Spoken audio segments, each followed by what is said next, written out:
Hi guys, and welcome back to the Shamrock Quilt Studio. Today we're talking about a project we're going to start, and it's probably going to last the rest of the year. We're only going to have a video on it about once a month because it's an EPP project, and you know what that means. It travels with us, it's very portable, it's easy to do, it's fun, it doesn't require a machine, but it also takes a long time. So we'll be right back and I'll tell you about my plans for this project.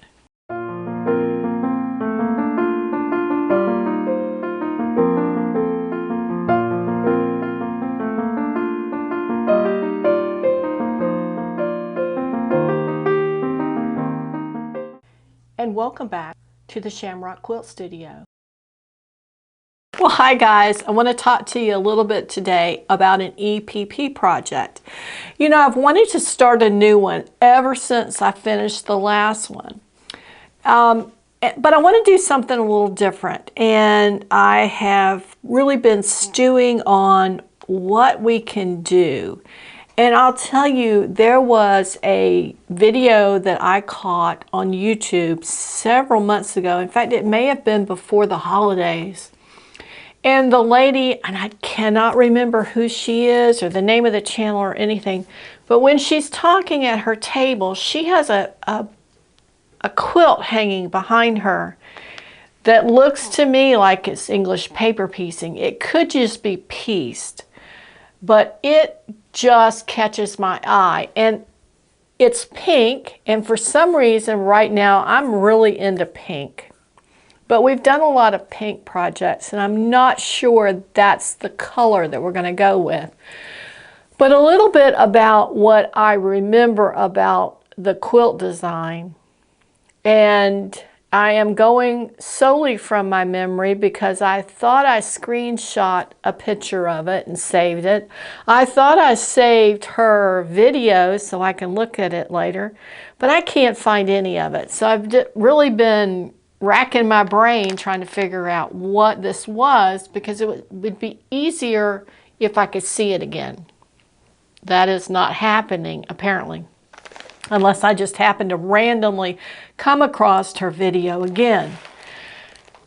I have been through all of my pieces thinking that maybe the best way to reduce expenses on this would be to use a paper piece that I already have the pieces. And I wanted to show you a little bit. I know we've been talking on some of our things about how we manage projects. I have just a regular shoebox container that I put a chalkboard label on that's marked EPP papers, and I try to keep the ones that are the same together in some kind of little plastic bags because you can use them many times. I do not sew through the papers. I use clips, and I just thread-based the fabric but not into the paper, so the paper lasts much longer. So I was looking through these about what I had and what I wanted to do, and I have a batch of 2.5-inch diamonds, and I almost decided to use these, but I think these are just a little bit big. I want kind of a design where there are lots of little pieces, lots of little fabrics, different colors and different shades. And that big diamond, when you use it, it's really good for fabrics that you want to see a lot of the fabric. I have one that's done with this, and it really focuses more on the fabric than on the shape. So we're going to be going with a smaller diamond. Now, where did I put it? Well, that's just great. Where did it go? And here's another bag of hexes. I have a lot of hexes. I have that huge bag that I was just showing you. And I also have this bag. This one's a little bit newer. And I have honeycombs, and I've got squares and more honeycombs, and here's more hexes floating around. Here's some custom pieces for a quilt I made. And I usually just store these in this box, and if I get to the point, and I think I actually have a second box, that I can keep them all into. And then if I run across papers, because they do tend to get separated from their buddies, every once in a while I'll just collect them and put them in the package.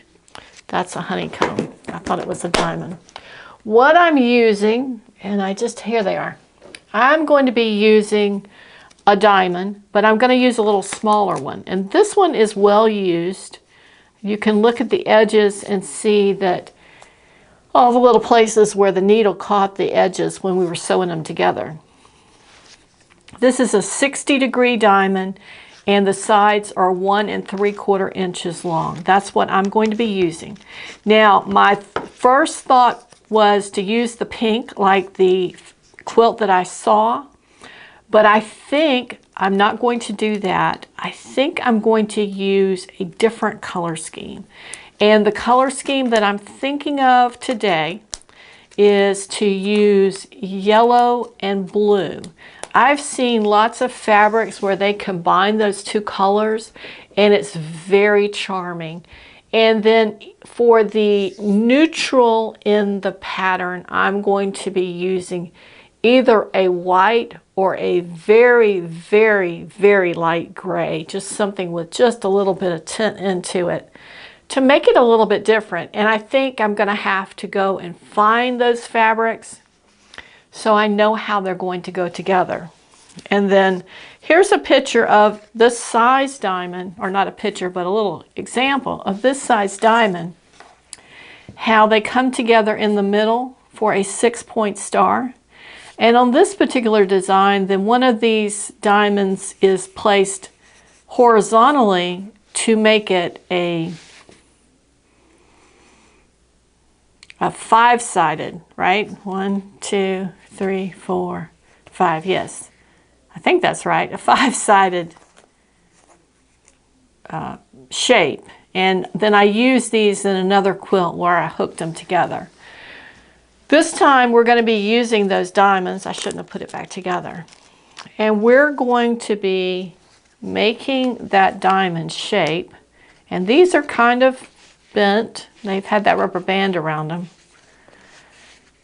And I find that usually I can take these and put them under the iron with no steam, and it will flatten them out a bit. If that doesn't work, I'll just order some more. I think this is probably a package of 100, maybe. Anyway, we're gonna have these together in this little shape.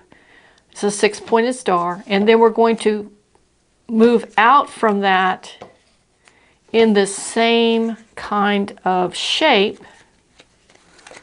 It's going to be really hard for you to see. It's going to be really hard for you to visualize what I'm saying, but I'm going to try.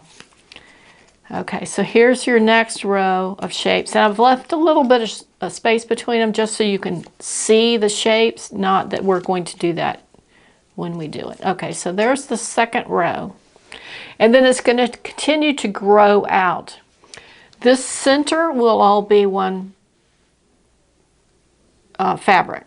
I was going to say color, but that wasn't right. It'll all be one color. And then interspersed in here as we grow out will be small shapes that all kind of point back to that center. So you may have, let's say, maybe all of these are going to be our neutral on this second row. And then when we get to the third row, and I'm just going to do this right here. We'll do 3 of them. Okay, so this is the third row, and then we're going to go back in here because this will be here as well. We'll have little 2-piece shapes or 1-piece shapes as we go out, that these will be the same color. But then some of these will be random colors, but these might be the same color. So kind of creating a pattern, but kind of a random pattern as we go out.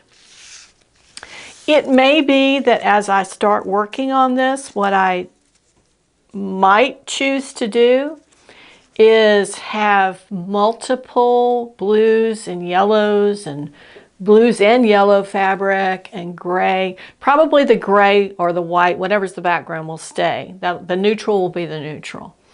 But it could be that depending on the fabrics I can find, that the middle is very dark and very dense in color and pattern. And as we move out, generally it gets more neutral, more whitish, except for those random little patterns that we dabble in.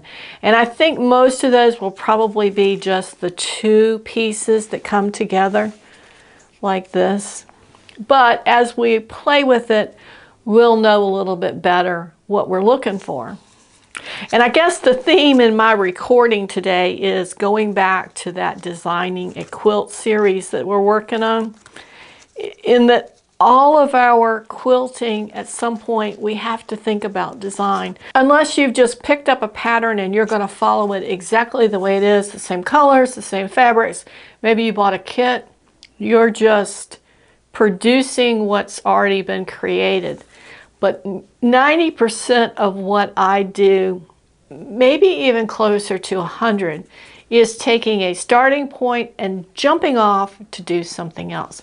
And I'm really excited about this because even just sitting here looking at these pieces on the board, just the shapes excite me a bit to see how they come together. And in my mind's eye, I'm sitting here thinking about that quilt I saw and how those colors played on each other. And I'm kind of excited about this. Now, word of caution, this is EPP, and EPP quilts take an enormous amount of time to create the pieces, to assemble the pieces, all of that. So don't expect that this is a project that we're going to have finished in a couple of days or a couple of weeks or even a couple of months. I would anticipate that we'll be working on this well into the fall, because usually what's going to happen is I'm going to have maybe one night or afternoon, I don't know which, that I'm going to be working on this. So it could be that I get a dozen pieces done a week. And at that rate, we may be working into 2025. But we'll just see how it goes and how it's progressing along.